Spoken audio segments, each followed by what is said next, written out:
जावेरी खानदान की celebration party में नक्श पूरे समय अनिका के पीछे पीछे घूम रहा था। थक हार कर जब नक्श ने थोड़ी देर बैठने का प्लान बनाया तो एक कांड हो गया। अभी नक्श चेयर पर बैठने ही वाला था कि तभी एक कड़क आवाज सुनाई दी, ओए हटो हटो यहाँ से, ये जगह मिस जूली की है।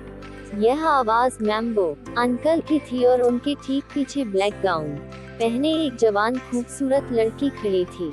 जब नक्श ने उस लड़की को देखा तो यकीन मानिए वो देखता ही रह गया। नहीं उसकी खूबसूरती की वजह से नहीं, बल्कि नक्श को वो लड़की जानी पहचानी सी लगी। नक्श को लग रहा था जैसे उसने उस लड़की को पहले भी कहीं देखा है और इसी कश्मकश में नक्श खड़ा का खड़ा ही रह गया। जब मैम्बो अंकल ने देखा कि नक्श हिलने का नाम नहीं ले रहा है और लगातार मिस जूली को देख रहा है तो तुरंत ही मैम्बो अंकल ने अपने 2 कदम नक्श की ओर बढ़ाए और नक्श को धक्का देते हुए बोले, सुनाई नहीं देता है क्या? ये जगह मैंने मिस जूली के लिए रिजर्व रखी है।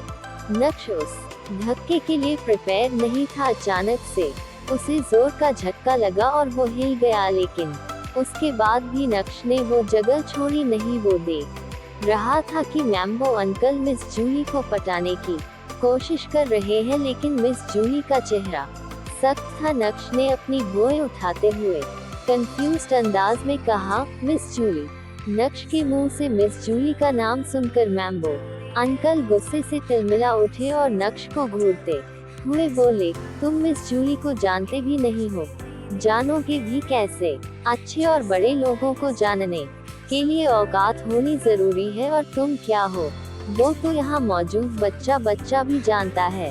एक नया झमेला शुरू हो गया था और सभी लोगों की नजर नक्श पर ही टिकी हुई थी। अनिका जो इस सीन से ज्यादा दूर नहीं थी, उसका चेहरा भी शर्म से लाल हो गया था। अंदर ही अंदर उसे मैम्बो अंकल पर बहुत गुस्सा आ रहा था। दरअसल मिस जूली पहले से ही दूसरी जगह पर बैठी थी, लेकिन मैम्बो अंकल उसे अपनी जगह पर शिफ्ट करना चाहते थे और यह सब अनिका ने पहले ही नोटिस कर लिया था। वो समझ गई थी कि मैम्बो अंकल ये सब क्यों कर रहे हैं। अनिका भानुशाली ग्रुप के साथ डील करने में कामयाब रही और मैम्बो अंकल इसी बात की भड़ास निकल रहे थे। उनका मकसद सिर्फ और सिर्फ अनिका को एम्बैरस करना था। नक्श उधर ही खड़ा रहा। जब उसने अनिका के चेहरे के बदलते हुए एक्सप्रेशंस नोटिस किए तो तुरंत ही अनिका के करीब जाते हुए बोला, तुम्हें क्या हुआ? तुम ठीक तो हो? अनिका ने अपना सर हिलाया और मन ही मन सोचने लगी कि नक्श को अपनी जगह मिस जूली को दे देनी चाहिए। अनिका फालतू के लफड़े नहीं चाहती थी, ऊपर से मैम्बो अंकल कल्याणी के फेवरेट थे, इसलिए कल्याणी भी उन्हीं का साइड लेने वाली थी। नक्श का साइड लेने वाला कोई नहीं था, इसलिए अनिका चाहती थी कि नक्श फालतू की बहस ना करे और अपनी जगह चुपचाप दे दे। वैसे तो चित्रा ने कुछ भी नहीं कहा, लेकिन उसके चेहरे के लुक्स भी बदल गए थे और वो भी नक्श को हिंट देना चाहती थी कि उसे अपनी जगह मिस जूली को दे देनी चाहिए। मिस जूली कल्याणी की गेस्ट थी और देसाई परिवार से ताल्लुक रखती थी। देसाई परिवार सूरत शहर की टॉप फैमिलीज में से एक था। उनका हीरे का बिजनेस था जो सिर्फ इंडिया में ही नहीं बल्कि विदेश में भी फैला हुआ था। जूली देसाई परिवार की सबसे बड़ी बेटी थी और अपने खानदान में उसका काफी बोलबाला था। सूरत में भी बड़े बड़े लोग मिस जूली को जानते थे। चित्रा बहुत अच्छे से जानती थी कि कल्याणी के दिल में ऐसे लोगों के लिए एक अलग ही जगह है और अगर नक्श ने मिस जूली को ऑफेंड किया तो उसका सीधा असर अनिका पर पड़ेगा। हालांकि नक्श को सिर्फ अपनी बीवी अनिका की पड़ी थी। उसने तो चित्रा के लुक्स को नोटिस भी नहीं किया था जो वो उसे दे रही थी, या फिर अगर किया भी होगा तो नक्श को उनके लुक्स की पड़ी ही नहीं थी। इतना कुछ होने के बाद भी नक्श अपनी जगह मिस जूली को देने के लिए तैयार नहीं था और ये देखकर मैम्बो अंकल का गुस्सा 7वें आसमान पर पहुंच गया। जोर से चिल्लाते हुए उन्होंने नक्श से कहा, बेवकूफ, क्या तुम्हें इंसानी भाषा समझ में नहीं आती है? कब से मैं तुम्हें बोल रहा हूँ कि यह जगह मिस जूली की है, ये जगह मिस जूली की है, लेकिन तुम हिलने का नाम ही नहीं ले रहे हो। अगर तुम अपनी सीट मिस जूली को दे दोगे तो क्या तुम्हारा कोई नुकसान हो जाएगा? मिस जूली ने चौंकते हुए पहले मैम्बो अंकल को देखा और उसके बाद गुस्से वाली नजरों से नक्श को घूरने लगी थी। मामला बढ़ता जा रहा था और कल्याणी को भी इसकी भनक लग गई थी। कल्याणी की आंखें भी इसी मैटर पर टिकी हुई थी जब अनिका ने देखा कि कल्याणी भी अब इस मैटर में शामिल हो गई है तो अनिका को चिंता होने लगी। अनिका कल्याणी के सामने अपना अच्छा इंप्रेशन कंटिन्यू रखना चाहती थी, लेकिन अगर नक्श ने अपनी जगह मिस जूली को नहीं दी तो अनिका का इंप्रेशन फीका पड़ जाएगा या फिर कल्याणी अनिका को नजरअंदाज कर देगी और उसके बाद शायद अनिका की इम्पोर्टेंस खत्म हो जाए। मन ही मन ये सोचते हुए अनिका ने तुरंत ही नक्श की ओर देखा और अपने प्यार भरे अंदाज में बोली, नक्श तुम सीट्स एक्सचेंज क्यों नहीं कर लेते? अनिका ने इससे पहले कभी भी नक्श से इतने प्यार से कुछ नहीं कहा था। अपनी बीवी की बात सुनकर नक्श के चेहरे पर मुस्कान आ गई और उसने अपना सर हिलाते हुए कहा, ठीक है तुम कह रही हो तो मैं सीट्स एक्सचेंज कर लेता हूँ। ये बोलने के बाद नक्श अपनी जगह से हटा और दूसरी जगह पर जाकर बैठ गया। उसके बाद से नक्श ने मैम्बो अंकल या मिस जूली को फिर से देखने की भी कोशिश नहीं की। मैम्बो अंकल अभी भी गुस्से से भरे हुए थे, लेकिन उन्हें मिस जूली के सामने अपनी इमेज को बरकरार रखना था, इसलिए वो ऐसी वैसी और कोई हरकत नहीं करना चाहते थे और अपने आप को शांत रखने की कोशिश कर रहे थे। ऐसे तो नक्श हटने का नाम नहीं ले रहा था, लेकिन अनिका के एक बार कहते ही नक्श मान गया। ये सोचते हुए मिस जूली ने जलन की नजरों से अनिका की ओर देखा और अपनी सीट पर बैठ गई। लेकिन ये क्या? मिस जूली की नजर ड्रीम लवर नेकलेस पर पड़ी जो अनिका ने गले में पहना हुआ था और उसके बाद से उसकी नजर हटने का नाम ही नहीं ले रही थी। मिस जूली भी लंबे समय से ड्रीम लवर नेकलेस का इंतजार कर रही थी। उसकी भी ख्वाहिश थी कि एक दिन उसके गले में भी ड्रीम लवर नेकलेस हो। भले ही देसाई फैमिली हीरे के बिजनेस में थी, लेकिन वो ड्रीम लवर जैसा नेकलेस कभी नहीं बना सकते थे। मिस जूली ने कभी नहीं सोचा था कि वो इतने स्पेशल और क्यूरेटेड ड्रीम लवर नेकलेस को आज अनिका के गले में देखेगी। अब उसे अनिका से और भी ज्यादा जलन होने लगी। चूंकि मिस जूली हीरे के बिजनेस से रिलेटेड थी, इसलिए वो देखकर ही बता सकती थी कि अनिका के गले में पहना वो हार असली ड्रीम लवर था। जब अनिका ने देखा कि मिस जूली लगातार उसे ही घूरे जा रही है तो उसे थोड़ा अटपटा सा लगा। तुरंत ही अनिका मिस जूली की तरफ बढ़ी और बोली, मिस जूली मैं नोटिस कर रही हूँ कि आप लगातार मुझे ही देख रही हैं, क्या आपको मेरे में कुछ अजीब लग रहा है? जब अनिका ने देखा कि मिस जूली लगातार उसे ही घूरे जा रही है तो उसे थोड़ा अटपटा सा लगा। तुरंत ही अनिका मिस जूली की तरफ बढ़ी और बोली, मिस जूली मैं नोटिस कर रही हूँ कि आप लगातार मुझे ही देख रही हैं, क्या आपको मेरे में कुछ अजीब लग रहा है? मिस जूली ने मुस्कुराते हुए कहा, आई एम सॉरी अनिका, दरअसल मैं तुमसे ये पूछना चाहती हूँ कि यह जो तुमने अपने गले में ड्रीम लवर नेकलेस पहना है वो तुमने कहाँ से खरीदा है? मिस जूली की आंखों में अपने प्रति जलन देखकर अनिका बहुत ज्यादा सैटिस्फाइड फील कर रही थी। उसने एक्सपेक्ट नहीं किया था कि मिस जूली जैसी जवान और अमीर खानदान से ताल्लुक रखने वाली लड़की को उससे जलन होगी। ये सोचकर ही अनिका को मजा आ रहा था। अपना गला साफ करते हुए अनिका ने धीमी आवाज में कहा, ये तो मुझे मेरे एक दोस्त ने दिया है। मिस जूली ने अपना सर हिलाया, लेकिन उसकी नजर ड्रीम लवर से हट ही नहीं रही थी। मिस जूली ने कहा, अनिका क्या मैं तुमसे कुछ पूछ सकती हूँ?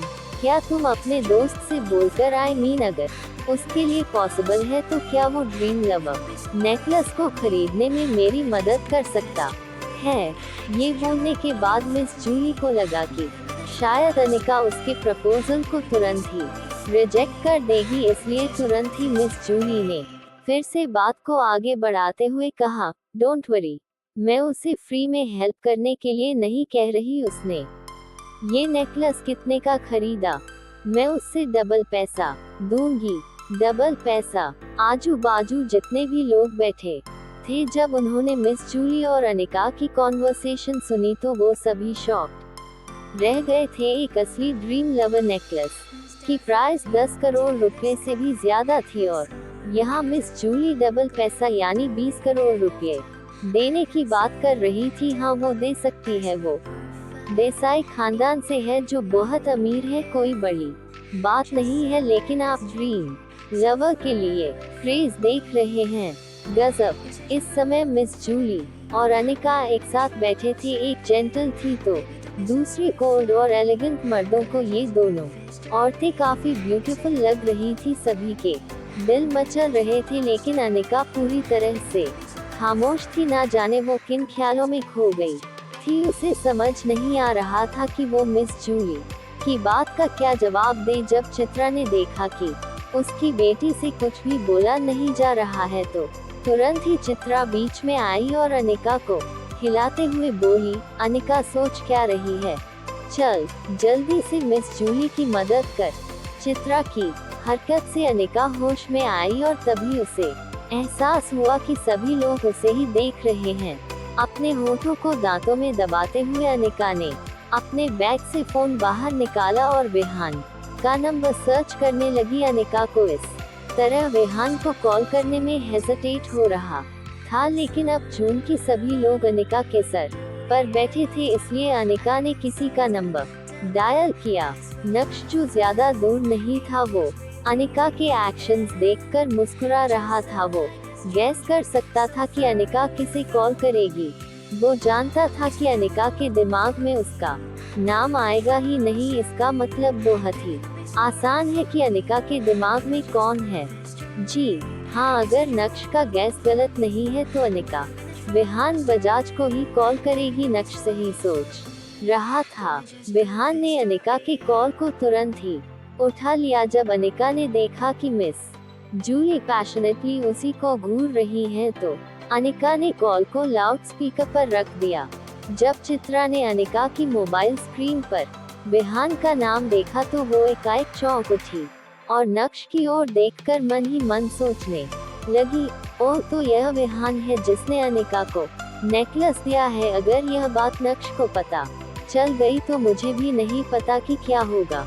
बस नक्श अनिका से इस बात को लेकर आयु ना करे, खासकर यहाँ तो बिल्कुल भी नहीं। अगर नक्श ने यहाँ ऐसा वैसा कुछ भी हंगामा या ड्रामा किया तो मेरे लिए और अनिका के लिए बहुत ऑकवर्ड हो जाएगा। दूसरी तरफ विहान ने कॉल उठाया, जो दोस्तों के साथ बैठकर ब्लैक में खरीदी हुई बियर पी रहा था। 2 दिन पहले भानुशाली परिवार में से कोई विहान से मिला और उस शख्स ने विहान को बताया कि उसने भानुशाली परिवार में से किसी को ऑफेंड किया है, जो उसे नहीं करना चाहिए था। अब भानुशाली परिवार उसे छोड़ेगा नहीं। इससे पहले कि विहान कोई एक्सप्लेनेशन पूछता या बताता, अचानक से उसके सारे फंड्स और रिसोर्सेज पर संकट छा गया। साथ ही साथ उसकी कंपनी के टैक्स प्रॉब्लम्स भी बाहर आ गए। देखते ही देखते विहान का सब कुछ चला गया। अब जो बचा कुचा है उसमें भाई साहब गुजरात में शराब बंद होने की वजह से ब्लैक में खरीदी हुई बियर पी रहे हैं, लेकिन अभी तक विहान को ये पता नहीं चला है कि उसने भानुशाली खानदान में किसे ऑफेंड किया है। विहान ने नहीं देखा कि उसे कौन कॉल कर रहा है और कॉल उठाते ही डिप्रेस टोन में बोला, हेलो, कौन बोल रहा है? विहान की आवाज सुनकर अनिका को धक्का सा लगा। उसके चेहरे के एक्सप्रेशंस अचानक से बदल गए और उसका दिल बहुत भारी हो गया। जब भी अनिका विहान को कॉल करती, विहान बहुत ही ज्यादा एक्साइटेड हो जाता था, लेकिन आज उसकी टोन में वो एक्साइटमेंट पूरी तरह से गायब थी। लेकिन क्यों, यह अनिका को समझ नहीं आ रहा था। उसे कुछ पता ही नहीं था। विहान, मैं बोल रही हूँ। अनिका यार, मुझे तुमसे कुछ पूछना है। क्या तुम एक और ड्रीम लवर नेकलेस खरीद सकते हो? Is it possible for you? उम्मीद के साथ अनिका ने विहान से पूछा। विहान की तरफ से क्या जवाब आने वाला है? विहान के बैंकक्रप्ट होने के पीछे क्या कहानी है? क्या विहान अपनी आप बीती अनिका को बताएगा? अगर हाँ तो उसके बाद क्या होगा?